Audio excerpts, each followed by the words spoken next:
ಪಟ್ಟಣದ pioneer public ಶಾಲೆಯ ವತಿಯಿಂದ ಪೋಷಕರ ದಸರಾ ಕಾರ್ಯಕ್ರಮವನ್ನು ಶಾಲಾ ಆವರಣದಲ್ಲಿ ಆಯೋಜಿಸಲಾಗಿತ್ತು.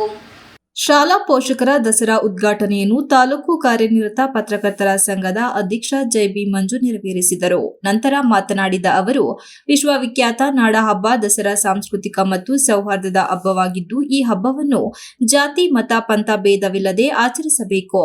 ಪ್ರಸಕ್ತ ವರ್ಷದಲ್ಲಿ ಪಯೋನಿಯರ್ ಪಬ್ಲಿಕ್ ಶಾಲೆಯ ಆಡಳಿತ ಮಂಡಳಿ ಪೋಷಕರ ದಸರಾವನ್ನು ಆಚರಿಸುತ್ತಿದ್ದು, ಈ ಆಚರಣೆ ಮುಂದೆ ಸಕಲೇಶಪುರದ ಸಮಸ್ತ ಜನತೆ ಸೇರಿ ನಾಡಹಬ್ಬ ದಸರಾವನ್ನು ಆಚರಿಸುವಂತಾಗಲಿ ಎಂದು ಆಶಾಭಾವನೆಯನ್ನು ವ್ಯಕ್ತಪಡಿಸಿದರು. ಪುರಸಭಾ ಸದಸ್ಯ ಸಮೀರ್ ಕಾರ್ಯಕ್ರಮದಲ್ಲಿ ಭಾಗವಹಿಸಿ ಮಾತನಾಡಿ, ಮೊಟ್ಟಮೊದಲ ಬಾರಿಗೆ ಪೋಷಕರ ದಸರಾ ಕಾರ್ಯಕ್ರಮವನ್ನು ಶಾಲೆಯಲ್ಲಿ ಆರಂಭ ಮಾಡಿದ್ದು, ಪೋಷಕರಿಗೆ ಮಹಿಳಾ ವಿಭಾಗದಲ್ಲಿ ರಂಗೋಲಿ ಸ್ಪರ್ಧೆ, ಥ್ರೋಬಾಲ್, ಪುರುಷರಿಗೆ ಗುಂಡು ಎಸೆತ ಮತ್ತು ವಾಲಿಬಾಲ್ ಪಂದ್ಯಾವಳಿಯನ್ನು ಏರ್ಪಡಿಸುವ ಮೂಲಕ ಮಕ್ಕಳೊಂದಿಗೆ ದಸರಾ ಕಾರ್ಯಕ್ರಮಕ್ಕೆ ಆಗಮಿಸಿದ ಪೋಷಕರು ಸಂತೋಷ ಮತ್ತು ಸಂಭ್ರಮದಿಂದ ಕ್ರೀಡೆಯಲ್ಲಿ ಭಾಗವಹಿಸಿರುವುದು ಖುಷಿ ತಂದಿದೆ ಎಂದರು. ಕಾರ್ಯಕ್ರಮದಲ್ಲಿ ಎಸ್ವಿಜಿ ಗ್ರೂಪ್ನ managing director pioneer public school chairman Vishwanath Seshachala ಮಾತನಾಡಿ, ಈ ಬಾರಿ ದಸರಾ ಉದ್ಘಾಟನೆಗೆ ಅಂತಾರಾಷ್ಟ್ರೀಯ ಬೂಕರ್ ಪ್ರಶಸ್ತಿ ವಿಜೇತ ಸಾಹಿತಿ ಬಾನು ಮುಸ್ತಕ್ ಅವರನ್ನು ಆಯ್ಕೆ ಮಾಡಿರುವುದು ಸೂಕ್ತವಾಗಿದ್ದು, ಈ ವಿಚಾರದ ಬಗ್ಗೆ ರಾಜ್ಯದಲ್ಲಿ ಪರ ಮತ್ತು ವಿರೋಧ ವ್ಯಕ್ತವಾಗಿರುವುದು ಸರಿಯಲ್ಲ. ಮಹಾರಾಜರು ಈ ದಸರಾ ಹಬ್ಬವನ್ನು ಎಲ್ಲರೂ ಸೇರಿ ನಾಡ ಹಬ್ಬವಾಗಿ ಆಚರಿಸಬೇಕೆಂದು ಆಚರಿಸಿಕೊಂಡು ಬರುತ್ತಿದ್ದಾರೆ. ಸರ್ಕಾರ ಅದೇ ನಿಟ್ಟಿನಲ್ಲಿ ದಸರಾವನ್ನು ಸಮಾಜದ ಎಲ್ಲಾ ವರ್ಗದ ಜನರು ಆಚರಿಸಬೇಕೆಂದು ಅನುಸರಿಸುತ್ತಾ ಬರುತ್ತಿದೆ. ಇಂತಹ ಸಾಂಸ್ಕೃತಿಕ ನಾಡ ಹಬ್ಬಕ್ಕೆ ಸ್ವಹಿತಾಸಕ್ತಿ ಹೊಂದಿರುವುದು ಸರಿಯಲ್ಲ ಎಂದರು.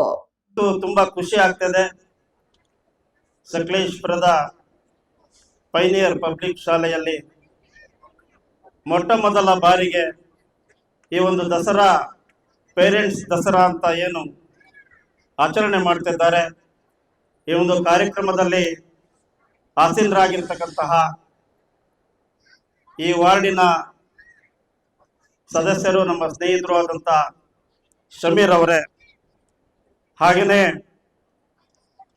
ಈ ಶಾಲೆಯ ಮುಖ್ಯೋಪಾಧ್ಯಾಯರಾದಂಥ ಹರೀಶ್ ಅವರೇ, ಹಾಗೆಯೇ ಶಾಲೆಯ ಮ್ಯಾನೇಜಿಂಗ್ ಡೈರೆಕ್ಟರ್ ಆದಂತಹ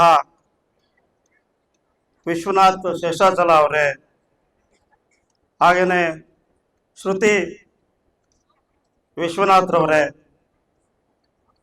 ಈ ಶಾಲೆಯ ಎಲ್ಲ ಶಿಕ್ಷಕ ವೃಂದದವರೇ ಮತ್ತು ಮಕ್ಕಳ ಪೋಷಕರೇ, ಇವತ್ತು ಈ ಒಂದು ದಸರಾ ಹೆಸರಿನಲ್ಲಿ ಪೇರೆಂಟ್ಸ್ ಗೇಮ್ ಕೂಡ ಈ ಶಾಲೆಯಲ್ಲಿ ಆಯೋಜನೆ ಮಾಡಿದ್ದಾರೆ.